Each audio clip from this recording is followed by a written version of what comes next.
ஜோதிட நேயர்கள் அனைவருக்கும் வணக்கம். இன்னைக்கு நம்ம சேனல்ல என்ன பார்க்க போறோம் அப்படின்னு பாத்தீங்கன்னா, ஜூலை 14ஆம் தேதி சர்வ அமாவாசையானது வருகிறது.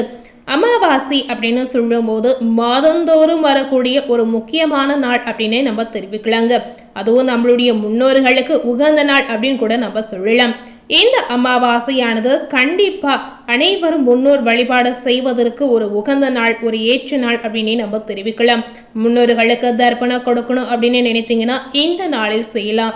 முன்னோர்களுக்கு படையல் செய்யணும் அப்படின்னு நினைத்தீங்கன்னா இந்த நாளில் செய்யலாம். இந்த அமாவாசை முன்னோர்களுக்கான நாளாக மட்டும் இல்லாமல் கடவுள் வழிபாட்டிற்கு உகந்த நாளாகவும் இருக்கிறது.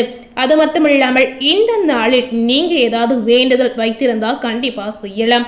இந்த நாளில் ஏதாவது பரிகாரம் இருந்தால் கூட கண்டிப்பா செய்யலாங்க. ஸோ இந்த மாதிரி விஷயத்தை எல்லாமே செய்வதற்கு ஒரு ஏற்ற நாளாக இந்த அமாவாசையானது கண்டிப்பா இருக்கிறது. ஸோ இந்த அமாவாசை என்று என்ன மாதிரி விஷயத்த செய்யலாம், என்ன மாதிரி விஷயத்த செய்யக்கூடாது என்பதை முழு விவரமா பார்த்து பயன்பெறுங்க. அது மட்டும் இல்லைங்க, இந்த அமாவாசை நாளில் இருந்து முன்னோர்களுடைய கடுமையான கோபத்தால் உங்களுடைய வாழ்க்கையில என்னென்ன மாற்றங்கள் நடக்க போகிறது என்பதை விரிவாக பார்த்து பயன்பெறுங்க. ஸோ இன்னைக்கு எந்த ராசி நேயர்களுக்கு பார்க்க போறோம் அப்படின்னு பார்த்தீங்கன்னா, விருச்சிகம் ராசி நேயர்களுக்கு என்ன மாதிரியான மாற்றம் நடக்க போகிறது அப்படின்னு பார்க்க போறோம். ஸோ முதல்ல அமாவாசை என்று என்ன செய்யணும் அப்படிங்கிறத தெரிந்து கொள்ளுங்க. அமாவாசை என்று சந்திரனின் ஒளிக்கட்சி அவர்களுக்கு கிடைக்காது அப்படின்ற ஒரு தகவலை சொல்லி இருக்காங்க. அதனாலதான் பாத்தீங்கன்னா அவைகள் உணவுக்கு திண்டாடுவாங்க அப்படின்ற ஒரு விஷயத்தையும் சொல்லி இருக்காங்க. பசி தாங்க முடியாமல் ரத்த சம்பந்தமுடைய வீடுகளுக்கு நம்மளுடைய முன்னோர்கள் தேடி வருவாங்க அப்படின்னு ஐதீக ரீதியாகவே சொல்லியிருக்காங்க.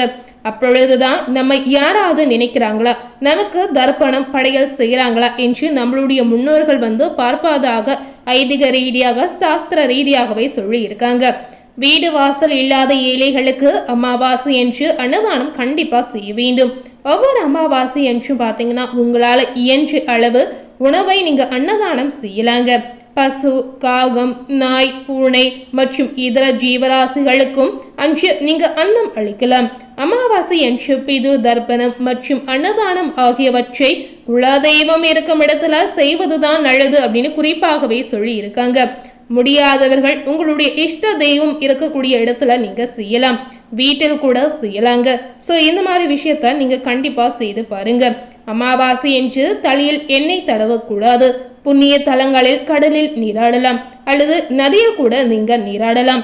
அமாவாசை என்று காலை சூரிய உதயத்தின் போது கடலில் எடுக்கப்பட்ட நீரை வீட்டுக்கு கொண்டு வந்து தீர்த்தமாக தெளிக்கலாங்க. இதனால வீட்டில் இருக்கக்கூடிய தோஷங்கள் முழுமையாக நீங்கிடும். அது மட்டுமல்லாமல் உற்றார் உறவினர் தொடர்பு இல்லாத ஆவிகள் மரம் செடி கொடிகளில் அமாவாசை அன்று மட்டும் தங்கி அவற்றின் சாரத்தை சாப்பிடும் அப்படின்னு சொல்லியிருக்காங்க. இதனாலதான் அமாவாசை என்று மட்டும் மரம் செடி கொடிகளையோ காய்கறிகளையோ நம்ம பிரிக்கவும் கூடாது, தொடவும் கூடாது அப்படின்னு சொல்லியிருக்காங்க. ஒவ்வொரு மாதம் அமாவாசை அன்று அன்னதானம் செய்ய முடியாதவர்கள் தை, ஆடி, புரட்டாசி அமாவாசையில அன்னதானம் செய்யலாங்க. புரட்டாசி அமாவாசையில செய்தீங்கன்னா 12 ஆண்டுகளாக அன்னதானம் தர்ப்பணம் செய்யாத தோஷம் நீங்கிடும் அப்படின்னு குறிப்பாகவே சொல்லியிருக்காங்க. ஸோ நீங்க இந்த மாதிரி விஷயத்த செய்யாம இருந்தீங்கன்னா இனி வரக்கூடிய அமாவாசையில தவறாமல் உங்களுடைய முன்னோர்களுக்கு இந்த மாதிரி விஷயத்த மறக்காமல் செய்திடுங்க. ஸோ நிறைய பேருக்கு இந்த அமாவாசை பற்றி முழு விவரமாக தெரிவதற்கான வாய்ப்பு குறைவாக தாங்க இருக்கு. தெரியாதவர்கள் இருந்தீங்கன்னா கண்டிப்பா இந்த வீடியோ மூலம் தெரிந்து கொண்டு இதற்கு ஏற்றவாறு நீங்க நடந்து கொள்ளுங்க. ஸோ இதனை தொடர்ந்து இந்த அமாவாசையில நடக்கக்கூடிய முன்னோருடைய கோபத்தால் விருச்சிக ராசி நேயர்களுக்கு என்ன பலன் கிடைத்திருக்கு என்பதை முழு விவரமாக பார்த்து பயன்பெறலாம். பொதுவாகவே விருச்சிக ராசி நேயர்கள் எப்படிப்பட்ட ஒரு குணம் படைத்த நபராக இருப்பாங்க அப்படின்னு பார்த்தீங்கன்னா, எந்த ஒரு சூழ்நிலையாக இருந்தாலும் மன உறுதியை இழக்காமல் செயல்படக்கூடிய ஒரு அற்புதமான குணம் படைத்த நபராக செயல்படுவாங்க. அது மட்டுமல்ல, பிறருடைய மனநிலையை எளிதில் புரிந்து கொண்டு அதற்கேற்ப நடந்து கொள்வது உங்களுக்கு தனி சிறப்பாகவே சொல்லியிருக்காங்க. எடுத்த காரியத்தை முழுமையாக நிறைவேற்ற வேண்டும் என்ற விடாமுயற்சி உங்களிடம் எப்பொழுதுமே இருக்கும் அப்படின்றத குறிப்பாகவே சொல்லப்பட்டிருக்கு. விருச்சிக ராசியில் இருக்கக்கூடிய உத்தியோகஸ்தாரர்களுக்கு ஜூலை 14ஆம் தேதியிலிருந்து என்ன நடக்க போகிறது அப்படின்னு பார்த்தீங்கன்னா, உத்தியோகத்தில் உங்களுடைய திறமைகள் வெளிப்படும். மேல் அதிகாரிகளுடைய பாராட்டு இப்ப கிடைக்கக்கூடிய வாய்ப்பு இருக்கிறது. அலுவலகத்தில் இருந்து கருத்து வேறுபாடுகள் முடிவுக்கு வரலாங்க. நீண்ட நாட்களாக நிலுவையில் இருந்த கோப்புகள் முடிவடையும். வேலைக்கு செல்லும் பெண்களுக்கு பணிச்சுமை குறைந்து மனநிறைவு உண்டாகலாம். சக ஊழியர்களின் ஒத்துழைப்பால் அனைத்து வேலைகளும் திட்டமிட்டபடி நடைபெறும். சில நேயர்களுக்கு விரும்பிய இடமாற்றம் கிடைக்க போகிறது. அரசு ஊழியர்களுக்கு புதிய பொறுப்பு வந்து சேருங்க. வியாபாரம் செய்யக்கூடிய விருச்சிக ராசி நேயர்களுக்கு பார்த்தீங்கன்னா வியாபாரத்தில் நல்ல வருமானம் கிடைக்க போகிறது. புதிய வாடிக்கையாளர்கள் அறிமுகமாகக்கூடிய அற்புதமான சூழலும் இருக்குங்க. வெளி மாநில மற்றும் வெளிநாட்டு தொடர்புகள் மூலம் தொழில் வளர்ச்சி அடையலாம். சுய தொழில் செய்யக்கூடிய பெண்களுக்கு எதிர்பாராத பெரிய ஆர்டர்கள் கிடைக்கக்கூடிய அற்புதமான வாய்ப்பும் இருக்கிறது. தொழிலில் புதிய இயந்திரங்கள் வாங்கக்கூடிய வாய்ப்பு சில ராசினியர்களுக்கு இந்த நேரம் உண்டாகலாம். கூட்டு தொழிலில் இருந்த கருத்து வேறுபாடுகள் மறைந்து ஒற்றுமை அதிகரிக்கும். கொடுக்கல் வாங்கலில் லாபகரமான நிலை உருவாகலாம். இந்த மாதிரி நிறைய அற்புதங்கள் இந்த காலகட்டம் உங்களுக்கு கொடுக்க போகிறது. விருச்சிக ராசியில் இருக்கக்கூடிய குடும்ப தலைவர்களுக்கு பார்த்தீங்கன்னா குடும்பத்தில் மகிழ்ச்சியான மாற்றங்கள் ஏற்படும். கணவர் தங்களின் ஆலோசனையை மதித்து நடக்கக்கூடிய வாய்ப்பும் இருக்குங்க. பிள்ளைகளின் கல்வி மற்றும் வேலை தொடர்பாக நல்ல செய்தி வந்து சேரலாம். உறவினர்களுடன் இருந்த மனக்கசப்புகள் நீங்கிடும். வீட்டிற்கு தேவையான ஆபரணங்கள் அல்லது விலை உயர்ந்த பொருட்களை வாங்கக்கூடிய வாய்ப்பு உங்களுக்கு உண்டாகலாம். சேமிப்பு அதிகரித்து எதிர்கால திட்டங்களை வகுக்கக்கூடிய ஒரு சூழலும் உங்களுக்கு இருக்குங்க.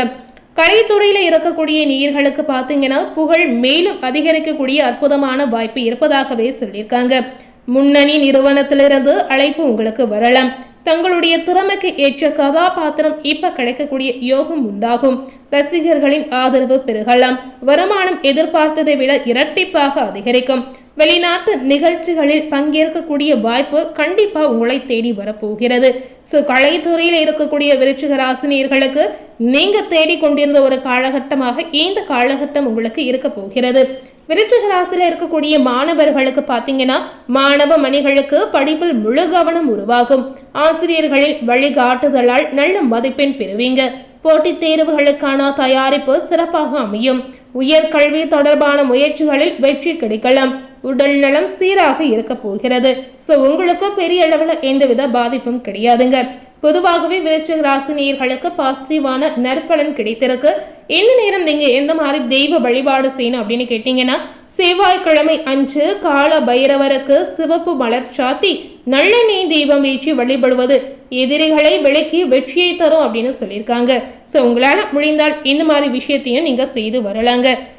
இன்னைக்கு நம்ம சேனல்ல விருச்சிக ராசி நேயர்களுக்கு ஜூலை 14 அமாவாசையில நடக்கக்கூடிய தாக்கத்தால் என்னென்ன மாற்றங்கள் நடந்திருக்கு என்பதை விரிவாக பார்த்து தெரிந்திருப்பீங்க. மேலும் இது போல ஒரு புதிய தகவலை தெரிந்து கொள்ளணும் அப்படின்னு நினைத்தீங்கன்னா மறக்காம நம்ம சேனல்ல சப்ஸ்கிரைப் பண்ணி பக்கத்துல இருக்கக்கூடிய பெல் பட்டனையும் மறக்காம பிரஸ் பண்ணிடுங்க. நீங்க சப்ஸ்கிரைப் பண்ணா மட்டுமே நம்ம சேனல்ல போடக்கூடிய எல்லா நியூ அப்டேட்டான வீடியோஸும் நீங்க உடனுக்குடன் பார்த்து தெரிந்து கொள்ளலாம். தேங்க்யூ.